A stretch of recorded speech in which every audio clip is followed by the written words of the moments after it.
और दूसरा यहाँ राखी का एक और है कि यहाँ हम बहनों को भी राखी बांधते हैं, भाइयों को भी, क्योंकि रक्षा की ज़रूरत दोनों को है, स्त्री हो या पुरुष हो, दोनों को रक्षा की ज़रूरत है।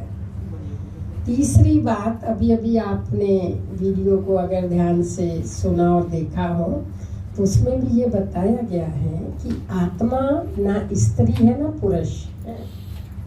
ये माँ के गर्भ के अंदर एक चोला तैयार होता है, अगर वो स्त्री के चोले में आत्मा ने प्रवेश किया तो वो स्त्री कहलाएगी, एक मेल के चोले में प्रवेश किया तो वो मेल कहलाएगा। इसलिए गहराई से देखो तो हर व्यक्ति के अंदर कुछ बहनों वाले संस्कार, कुछ भाइयों वाले होते हैं।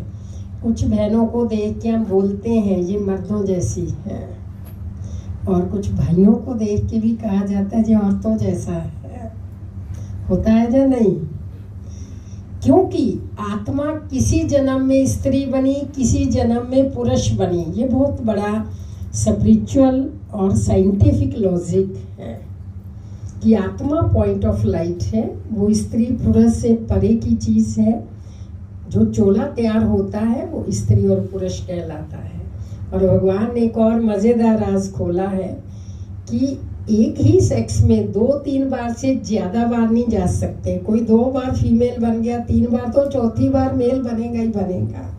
कोई 2-3 बार मेल बन गया तो फिर वो चौथी बार फीमेल बनेगा ही बनेगा। इसलिए आत्मा के अंदर दोनों तरह के संस्कार रहते हैं, मेल वाले भी, फीमेल वाले भी। लेकिन एक्चुअल हैपन क्या होता है प्रैक्टिकल में संस्कार?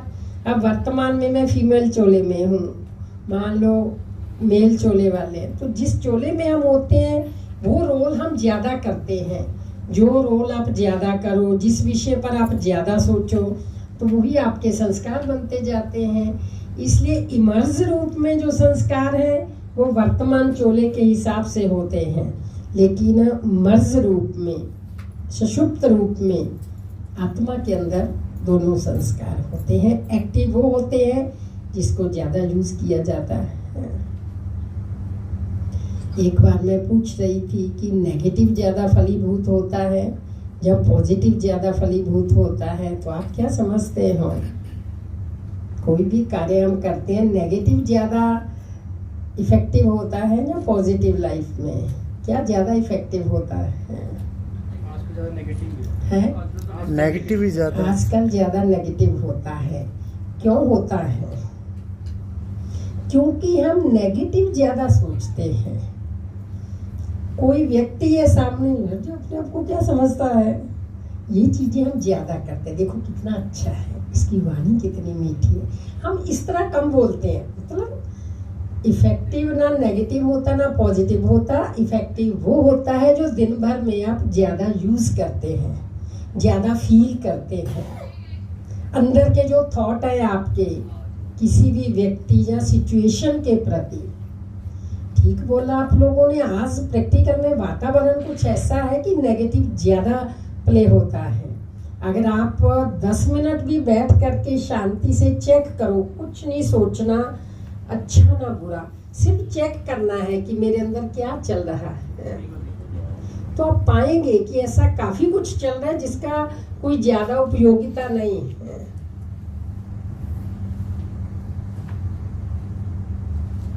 ऐसा प्रैक्टिकल में देखा जाता है। माना एक नॉर्मल, वो नेगेटिव ना भी हो लेकिन नॉर्मल ऐसे ही। इसका एक बहुत बढ़िया एग्जाम्पल आपको बताती हूँ प्रैक्टिकल में। सिरसा से 2 बिजनेसमैन मेरे साथ माउंट आबू गए। दोनों दोस्त थे, शायद रिलेशन भी था उनका, लेकिन अलग अलग परिवारों के थे। तो मैंने उनको एक कमरा दे दिया 2 बेड वाला। तो मेरे को कहता है एक उनमें से आकर के हमें अलग अलग कमरे में रखो। तो समझो कमल भाई ने मुझे आके कह दिया कि मुझे राजेंद्र भाई से अलग कमरे में रख दो। तो मैं कमल भाई को कहा, कमल भाई जी राजेंद्र भाई को कैसा लगेगा, आपने अचानक कह दिया आके, राजेंद्र भाई सोचेगा जी हमें अलग अलग क्यों कर दिया। कहते नहीं दीदी, हमने आपस में ना राय करके ही किया है ये। अच्छा, मैं झूठ नहीं बोलती, मुझे एकदम ना समझ नहीं आई भी वास्तव में जी ऐसा क्यों कर रहे हैं। पर जब उसने उत्तर दिया तो मुझे बहुत मजा आया। जब उन्होंने कहा, हमने आपस में राय करके डिसाइड किया है। कहते देखो, हम आपस में दोस्त भी हैं, हम एक शहर के भी हैं, हमारे फैमिली रिलेशंस भी हैं। क्या होता है, इधर से हमने प्रवचन सुना, फिर कमरे में जाके हम ना परिवार की बातें, कोई मीडिया की बातें वो करने लग जाते हैं। अच्छा, वो तेरी भाभी का फोन आया था, वो तेरे भतीजे का फोन आया था, वो ये कह रहा था, वो ये कह रहे, मतलब एक नॉर्मल बातें, गलत भी नहीं बट संसारिक बातें, वो हमें हैबिट पड़ी हुई है। जितनी देर प्रवचन सुना, फिर हम घर परिवार की ही बातें, बिजनेस की बातें, जिस एरिया में होते हैं, मीडिया में है तो मीडिया की बातें हम वो करते हैं। हम नहीं चाहते, अब 3 दिन हम यहाँ आए हैं ना, हम कोई भी संसारिक बात नहीं आपस में करना चाहते, बस हम इसी वातावरण में मगन रहना चाहते हैं। कहे तो बहुत अच्छी बात है। अब जब उन्होंने ये मुझे बात कही है, शायद मैंने कितनी जगह से बात जब भी याद आती है तो उनकी ये बात सुनाती हूँ। मतलब ऐसा भी होता है लाइफ में कि व्यक्ति कुछ अनुभव करने के लिए जब कहीं जाता है तो कभी कभी ये अनुभव करना चाहिए। 2-3 दिन के लिए हल्का सा डिटैच होके ना, वो नज़ारा जो आप देखेंगे ना, उस समय जो फील करेंगे, आपकी पूरी जिंदगी का एक यादगार दिन बन जाते हैं वो 2-3 दिन। है, बधाई है और बहुत बहुत शुभकामनाएं हैं। गीत ने तो आपका वेलकम किया इस घर में, शब्दों से भी, हमारे मन की गहराइयों से भी आप सबका बहुत बहुत स्वागत है, अभिनंदन है। आप सबको देख के मुझे ऐसा लगता है कि समाज में एक बहुत बड़ी जादूगरी का कार्य आपको परमात्मा की तरफ से दिया गया है। जो हाथ में कलम है, जो मन में विचार आते हैं आपको अपने प्रोफेशन को लेकर के, वो समाज में एक जादू का काम करते हैं। खुशी भी फैला सकते हैं, उदासी भी फैला सकते हैं, किसी को प्रेरणाएं भी दे सकते हैं, किसी के मन को डिमोटिवेट भी कर सकते हैं। बहुत सारी बातें हैं। तो आज आप सब यहाँ एकत्रित हुए हैं, बहुत खुशी होती है आप सबको देख के। रक्षाबंधन का एक ये ऐसा पर्व है जिस पर्व पे किसी देवी देवता की पूजा नहीं की जाती है। कोई उस तरह की जैसे दूसरे त्योहारों में रस्म होती है वैसा भी नहीं होता है। ये त्योहार ब्रह्मा कुमारीज में बहुत बहुत बहुत बड़े रूप में और बहुत हर्ष उल्लास धूमधाम के साथ कम से कम 1.5-2 महीने तक चलता है। कई दिनों से शुरू हो चुका है। हमारे आदरणीय बिंदु दीदी जी हमारे बीच में उपस्थित हैं। तो गांव-गांव में जाकर, गांव छोड़ो किसी के घर पे भी जाकर, जहां कोई 20-30 लोग इकट्ठे आसपास के आते हैं, वहां भी ये पर्सनली जाते हैं, सबको पर्सनली मिलते हैं। और ये जो त्योहार इतना इम्पोर्टेंट है समाज के लिए, इसका संदेश देते हैं, इसका आध्यात्मिक मीनिंग बताते हैं। और मकसद उसके पीछे एक ही होता है कि जो कुछ भी हम कर रहे हैं उससे हमारे अंदर और समाज के अंदर, परिवार के अंदर एक बदलाव आए, कोई नई चीज आए। तो ऐसा ही संदेश, ऐसी ही इस पर्व के प्रति जो भी हमारे लिए प्रेरणाएं हैं, हम दीदी जी के मुखारबिंद से अभी सुनेंगे। और फिर दीदी अपने हस्तों से आप सबको रक्षा सूत्र भी बांधेंगे और त्योहार के ऊपर जो भी इनकी मन की भावना है, एक प्यार भरी सौगात भी आप सबके लिए है। तो अभी हम ज़्यादा समय में नहीं लेती हूँ।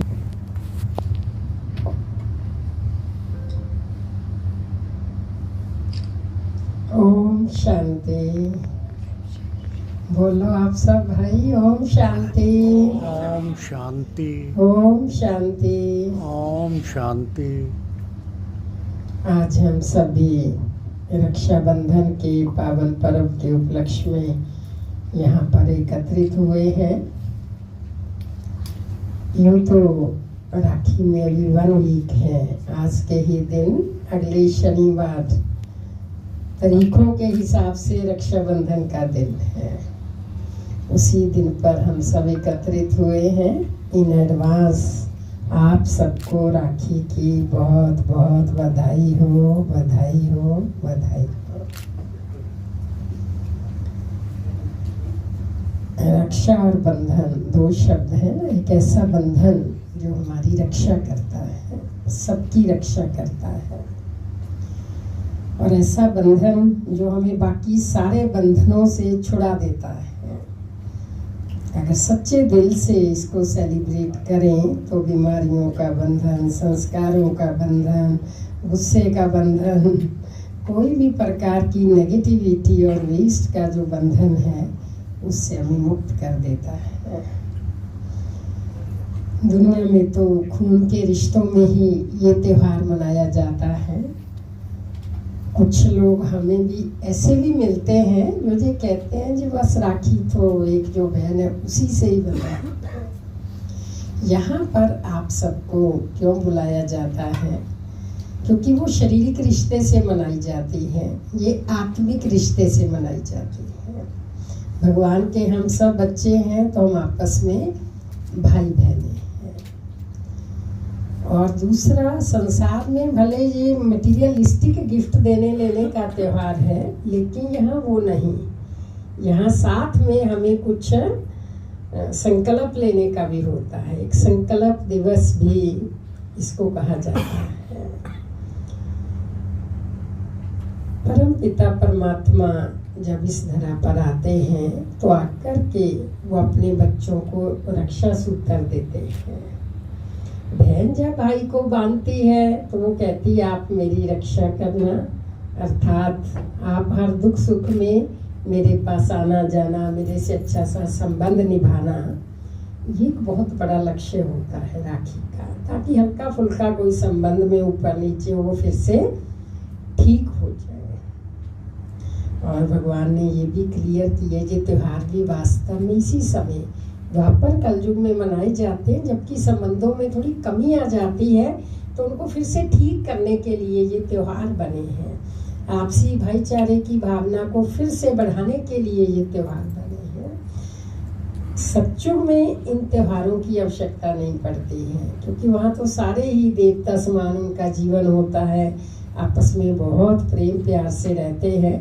वहाँ तो हर दिन खुशियाँ, हर दिन त्योहार, ऐसा वातावरण होता है। यहाँ अप डाउन्स हैं तो उस डाउन्स को फिर से अप करने के लिए, फिर से अच्छा करने के लिए ये त्योहार मनाए जाते हैं। जिन बहनों की इज्जत लूटी जाती है या जिन भाइयों के मर्डर हो रहे हैं, उनकी भी बहनों ने उनको राखी बांधी थी, उन भाइयों ने भी अपनी बहनों से रक्षा सूत्र बंधवाया था और उनके साथ कमिटमेंट की थी रक्षा की। लेकिन कोई इंसान सच्चे अर्थों में रक्षक नहीं हो सकता है। सच्चा रक्षक हम सबका एक परम पिता परमात्मा है। इसीलिए गायन है जिसको राखे साइयाँ मार सके, ना कोई बाल ना बंका कर सके, चाहे सब जग वैरी होए। अगर भगवान आपके साथ है तो कौन आपके अगेंस्ट है, इसकी कोई इम्पोर्टेंस नहीं होती है।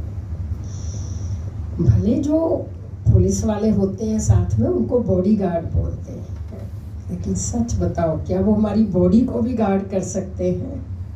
अगर हमारा कर्म में कोई कमी है या हमारा कोई ऐसा भाग्य आ गया है, हमने देखा हमारे तो प्राइम मिनिस्टर, चीफ मिनिस्टर, पिछली हिस्ट्री इतिहास पढ़ो, पंजाब, हरियाणा, इंडिया का, जेट सिक्योरिटी होते भी उनको मार दिया। तो कहाँ गए थे बॉडीगार्ड? कोई सोए भी नहीं थे, वो जाग भी रहे थे और खड़े भी आसपास ही थे। इसलिए ना वो हमारी बॉडी को गार्ड कर सकते, सोल गार्ड तो कोई है ही नहीं है। सोल गार्ड तो एक भगवान है हम सबका, जो हर पल वो हमारे साथ है। जब हम उसकी आज्ञा पर चलते हैं तो हर क्षण वो हमारी मदद करता है।